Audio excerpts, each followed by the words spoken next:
je vous entends pas, mais je suis avec un homme heureux. Un homme heureux, c'est Vincent Etcheto.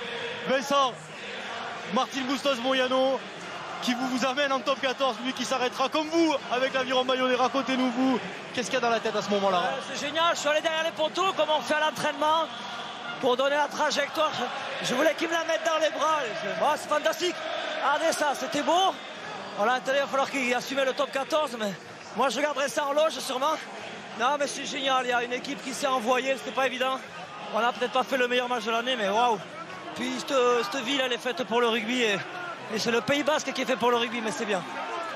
C'est génial. J'ai une pensée pour les acteurs, dirigeants, staff d'il y a 3 ans, parce qu'on a vécu aussi un truc fabuleux. Et je pensais pas le revivre 2 fois. C'est beau, c'est bien. C'est beau terminer comme ça, c'est la porte majeure comme on dit dans les arènes de Bayonne. Ouais, non, on sort à home, non, c'est chouette, mais voilà, c'était un sentiment mitigé. Ça fait 6 mois que je travaille en sachant que j'y serai plus, mais je crois que la passion l'emporte, même si ça n'a pas toujours été évident.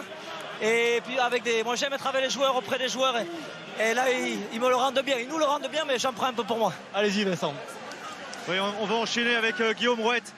Guillaume, il y a des choses. La semaine dernière, on disait contre Oyonnax, il y a des choses qui sont pas. On ne peut pas les anticiper.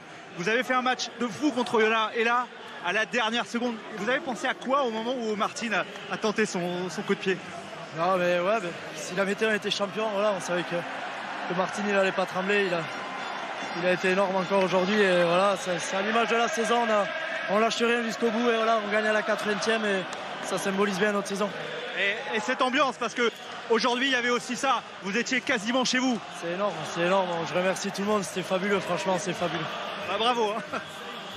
Les oreilles et la queue pour Martin Bustos Moyano qui va sortir sur les épaules des supporters bayonnais sur fond de Peña Bayona.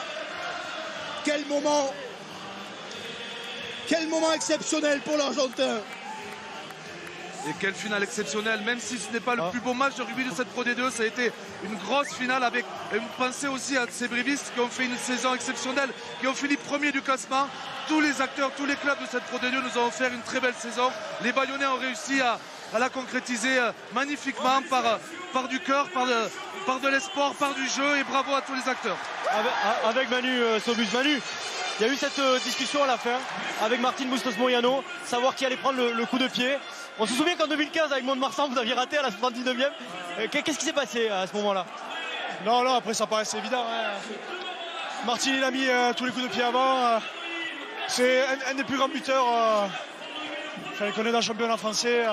Et il a encore démontré aujourd'hui avec François et les pénalités d'avant. Donc félicitations à lui. Je pense qu'il nous fait gagner aujourd'hui. Félicitations à toute l'équipe, au staff, aux supporters, à tout le monde. C'est super. C'est un rêve, c'est énorme. Bravo Manu. On va juste pas noter avec la caméra. Ouais, Manu, Michel Cross, et il y a Nicolas Cussouchon qui va. Il est là, Martin Bustos Moyano. Martin. Ils peuvent lui faire une statue. Ouais, Bayonne, à Bayonne, on va vous faire une statue, non? Parce que là, franchement, celui-là, ce coup de pied, bon, c'est votre boulot, mais il y a quoi qui vous a traversé l'esprit au moment de taper ce ballon? Non, je juste taper comme un autre ballon, parce que si là on commence à penser que c'est le ballon de la gagne, ça devient très lourd. Donc non, je fais juste un autre coup de pied d'entraînement. Et ça signifie quoi d'être allé chercher ce titre de Pro D2, de remonter au top 14 alors qu'on parlait d'une période de reconstruction? C'est allé plus vite que prévu? C'est énorme, franchement c'est énorme. On a fait pour nous c'était un exploit, même pour tous qui sont au stade je pense, même pour les pronostics. Donc là, la jeunesse de cette équipe, c'est ça qui nous a poussé vers la finale et c'est ça qui nous a fait gagner. Et sur le plan personnel, votre aventure avec Bayonne se termine sur un titre. C'est aussi quelque chose de beau. Oui, c'est une très bonne façon de sortir du club, de laisser le club. Il faut laisser la place aux jeunes. Il faut basculer sur autre chose maintenant. Et le public qui crie Argentina, Argentina, ça, on est en France quand même, au Pays Basque, Argentina partout. On ferme les yeux, on dirait qu'on est en Argentine et pas en France. Merci, bravo Martin. Quelle dignité, quel recul pour Martin Bustos Moyano, le héros de cette fin de match, lui qui a passé la pénalité de la gagne, la pénalité du titre. Brive battu, Brive qui avait terminé premier de la saison régulière et qui va devoir encore disputer un match dimanche prochain au stadium de Brive face à Grenoble. Brive-Grenoble, ce sera l'affiche du barrage d'accession en top 14. Allez, en compagnie d'un jeune Bayonnais, parce qu'on a entendu des joueurs d'expérience, des coachs, c'est Hugo Boniface. champion du monde il y a moins d'1 an, champion de France de Pro D2 en mai 2019. Quand on a votre âge, qu'on vit les dernières secondes de ce match, comment ça se passe? C'était énorme, quoi. On a joué la touche, on va pas se mentir, on a essayé de gagner la pénalité, on savait qu'il nous fallait 3 points pour gagner et on l'a fait, on a réussi. Et voilà, c'est une saison énorme qu'on a faite et je crois que tout le Pays Basque est avec nous aujourd'hui. C'est ça qui a fait notre force sur un match très dur. Très dur. Allez, fêtez ça. Ouais, merci. Ouais, messieurs, il y a eu beaucoup de joie. Alors forcément, dans une finale, il y a toujours aussi des larmes. Avec Mathieu Voisin. Mathieu, c'est cruel quand même de perdre quand même sur une pénalité comme ça à la dernière seconde. Ouais, c'est cruel parce qu'on a mené toute la deuxième mi-temps. On prend cette pénalité à la fin. On n'a même pas la possibilité de repartir dans le camp pour agir, avoir une dernière action de leur camp pour revenir. C'est cruel. Après, il nous reste un match la semaine prochaine pour pouvoir rebondir dessus. Félicitations à Bayonne, bravo à eux, ils peuvent être fiers de remonter. Nous, au travail pour la semaine prochaine parce qu'on a à cœur de remettre la Corrèze en top 14. Ouais, justement, j'allais vous dire, l'année dernière, celui qui a perdu la finale a quand même réussi un gros match de barrage. Il va falloir d'accession, il va falloir se remobiliser, évacuer. Vous pensez que vous en êtes capable? Ouais, c'est dur. Après, on a vu qu'on est un groupe avec du caractère. En décembre, on perd à Massy et ça crie dans le vestiaire. On repart au travail après les vacances. On revient, on finit premier de la saison régulière. Donc ça veut dire qu'on a du caractère, on est des frères. Donc je pense qu'on est capable de faire un gros match la semaine prochaine contre Grenoble. Alors, on vous retrouvera la semaine prochaine, merci. Avec un jeune Bayonnais, un jeune Basque formé au club. C'est une aventure incroyable. La Pro D2, le rugby professionnel il y a quelques semaines, les phases finales et là c'est le top 14. Racontez-nous les émotions qui traversent votre cœur actuellement.